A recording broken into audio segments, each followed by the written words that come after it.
Sidebar is the official podcast of the Napa County District Attorney's Office.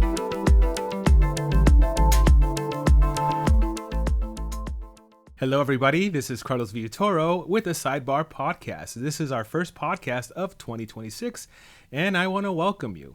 I also want to welcome a very, very awesome guest today. Her name is Lauren Kownacki. She is our Deputy District Attorney. She's one of two attorneys that handle domestic violence cases and stalking cases, which is very important because today on the Sidebar Podcast, we are talking about Stalking Awareness Month. So Lauren's first time on the Sidebar Podcast is going to be for a topic that is somewhat unknown, I want to say, because stalking is one of these crimes that happens constantly, but we don't hear enough about it. So today, Lauren is going to talk to us a little bit about that. Welcome, Lauren. Thank you. Thanks for having me. So, Lauren, how long, let's start off easy. How long have you been here with the District Attorney's Office? And tell me about some of the cases that you handle. So August of this year will be 4 years for me in the office. November will be 4 years in the office as an attorney. Mm-hmm. So I started here when after I took the bar, I did kind of a post-bar internship while I was waiting for my bar results. And then I passed the bar, thank God, and was hired on as an attorney. So I've been here since 2022. I started off doing general misdemeanor cases, and I did all kinds of cases, but I was really drawn to domestic violence crimes when I was in misdemeanors. Then I was working in general felony cases, and now since, I believe, August now, I've been in the family violence unit, so I handle domestic violence, elder abuse, and then specifically stalking as well. Mm-hmm. So what drew you, would you say, to domestic violence cases? Yeah, they're kind of the more tough cases and, can be depressing at times too. It's a lot of family issues and, relationship issues. But I was really drawn to them because I felt like that was a place where you can really help someone. Mm-hmm. Often they're kind of at, their most vulnerable time. And it's a crime that isn't really as talked about as much. And people have a lot of feelings about them. There's a lot of stereotypes. So I just felt like I could actually really make a difference in those areas. And they're challenging, but I guess I like a challenge.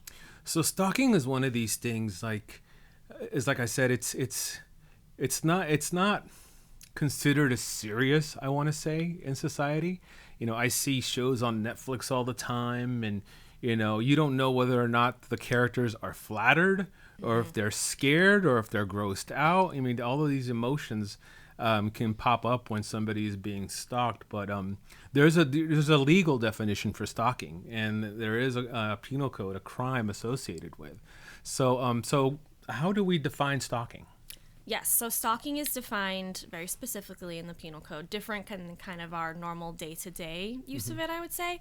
So it is harassing or repeatedly following someone, but also combined with a credible threat. And I feel like the credible threat is something that maybe we don't necessarily think of in our day-to-day usage of the word stalking, but that is kind of the difference. And I do agree with you. I think, some shows are very much almost glamorizing stalking at times. Yes, absolutely. Which I don't think any victim of stalking would feel that it is a glamorizing topic. Oh, I know, especially some of the comedy shows you'll see stalking, and then there are horror shows, right?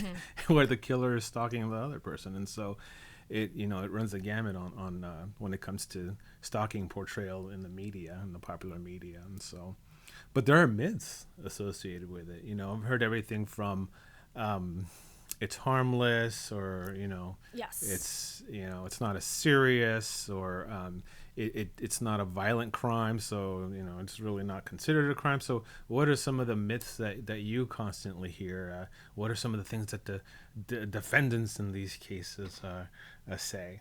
I think there's kind of three big ones, and it's myths or things that are misunderstood about stalking. So one of them is, I feel like a lot of people think that it is just romantic partners that do that, which is not the case at all.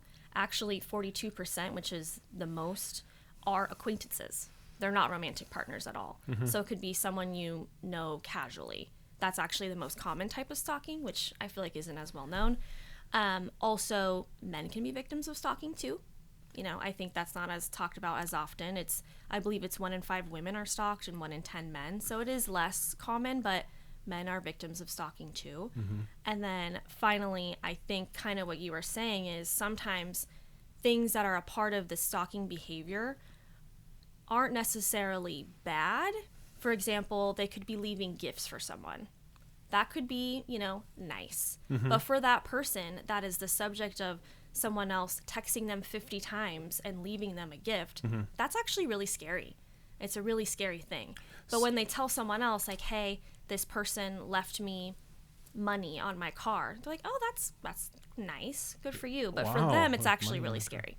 Yeah, so it's not about your intent. It's about how it makes the victim. It's a little bit of both. So kind of with the myth is the more victim perspective, but the suspect for the penal code, they do need to have the intent to place the victim in fear for their safety, either the victim or their family. Why is stalking minimized? Is it because of the effect of the Netflix effect, I like to call it, where it's glamorized and in the movies and the Netflix shows? Why do you think it's minimized often? I think it's a little bit of that, and a little bit of what I was just kind of saying is some things don't seem as serious, or someone might not think it's that serious when someone's just repeatedly texting them. Like that doesn't necessarily scream dangerous on its face, but it actually can be. Those text messages can be threatening. They can be really severely interfering with their daily life. Say they're at work and they're getting bombarded by texts and by calls constantly. Yeah. That is actually really scary. It's disruptive. It's super disruptive. Yeah, they can be affecting their everyday life. They can be, reaching out to friends and family members, spreading rumors about them. Yeah. Whether that's on social media as well. It's very disruptive, but when you just look at it by that one little thing, it might not necessarily seem harmful or scary, but when you look at the full picture, it is. Yeah, I know. I just think about about that and what you just said about receiving text after text, and then the person getting mad and then reaching out to family members, right. And that opens the floodgates for other criminal behavior. So stalking is one of these things that, that's almost like a gateway. It's like one of the first tiers of the whole criminal activity. Right. So, what are some of those classic signs of stalking? Is it the text message that you mentioned? Is it leaving gifts for someone? What are some of those telltale signs of stalking? So I saw a statistic that about 80% of stalking victims are stalked using some kind of technology. So that's super common. Yeah. It could be, those repeated texts over and over. It could be messages on social media. It could be someone repeatedly showing up to their house or they're at their house. Creepy. Super creepy and super scary. They could be at their house and texting at the same time. Hey, I see that you're home, blah, blah, blah, blah, blah. So the combination of the text and being there, going to someone's work, all kinds of stuff like that. Yeah. So technology has assisted in that respect. I mean, don't get me wrong. I love technology. We're using it now to record this podcast, but, it's there has to be some responsibility when using it. And, I feel that technology has also contributed to stalking behaviors. Totally. It makes it scarier too, because now, there's apps where people can disguise their phone number. They can use other phone numbers when they're texting someone. Yeah. There's electronic tracking now. There's Apple AirTag, so they can actually put an AirTag in someone's car and know where they are all the time. Yeah. It's scary. And I've seen people, just like on Facebook. I know I'm old, guys, so I use Facebook a lot.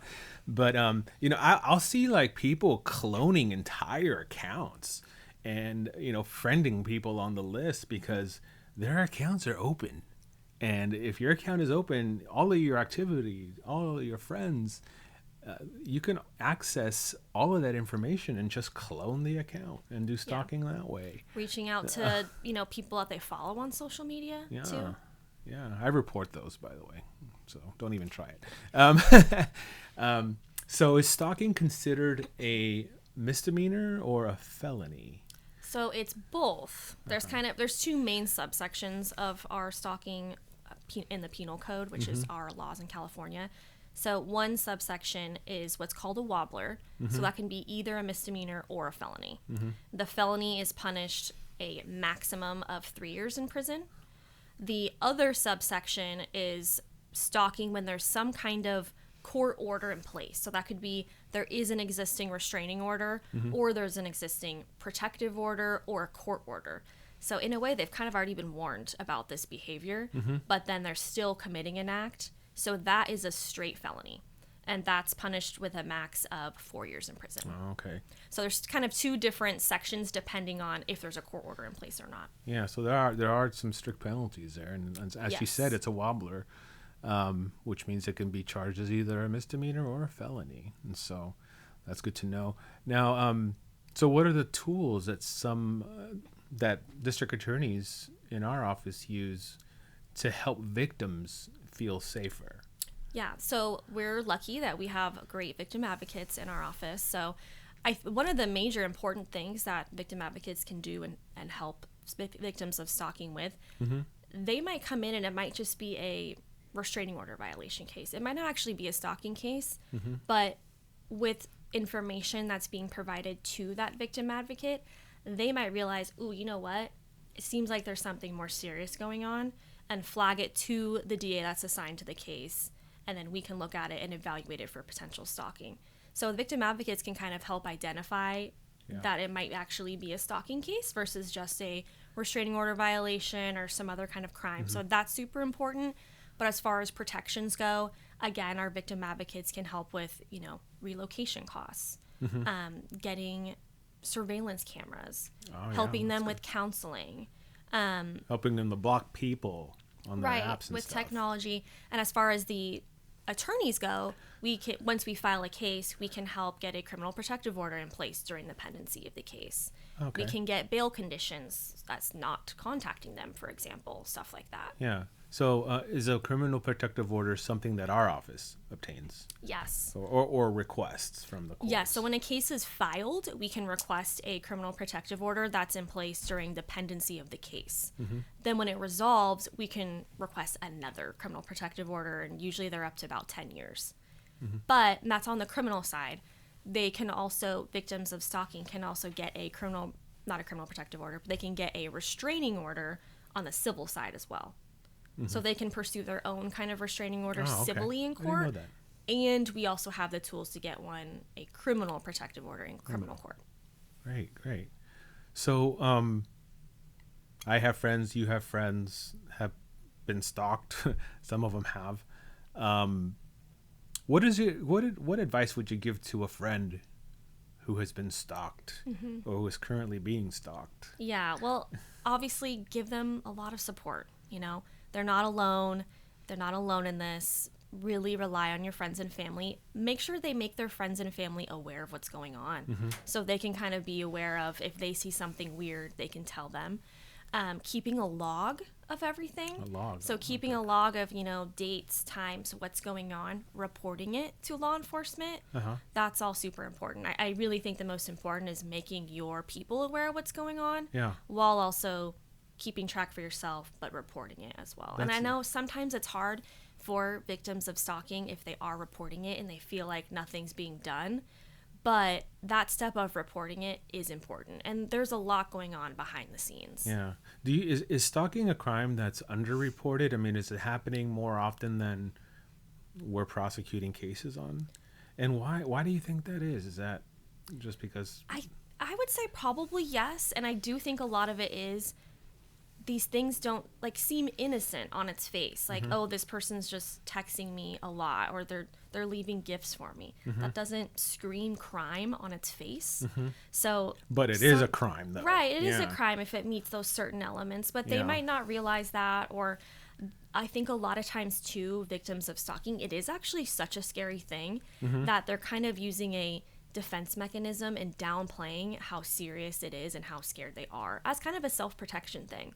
They're not really processing it, how scary and how serious it is, because it's a lot. So I would agree with that. Or maybe just ignoring it, or they think they're ignoring it and thinking it'll go away, or they're like, oh, I blocked their number, I blocked them on social media, so it's gonna stop. But Often it doesn't. As we talked about, they can make a different social media account.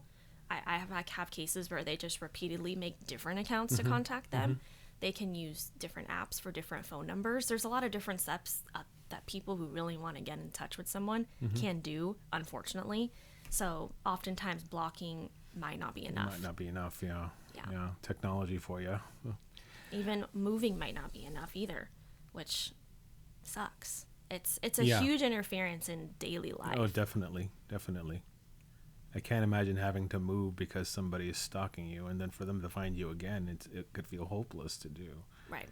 So that's why it's important that we do podcasts like this and that we have this information for people so that they can learn how to protect themselves against this kind of crime and how to report it, and that there is support. There's definitely support, and kind of what we were talking about earlier too is a lot of times people just think stalking is only for these romantic relationships, that you can only be stalked by an ex, when that's not true at all.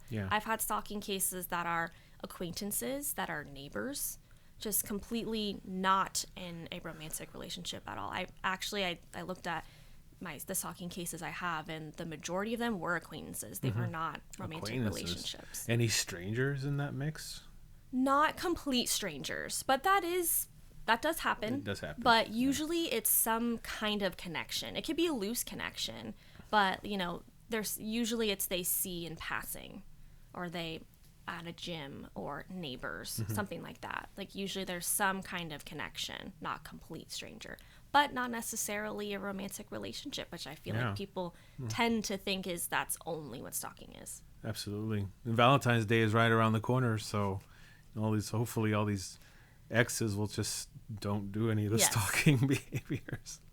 If someone's telling you to stop contacting them, stop doing it. Don't go there, guys. Don't go there.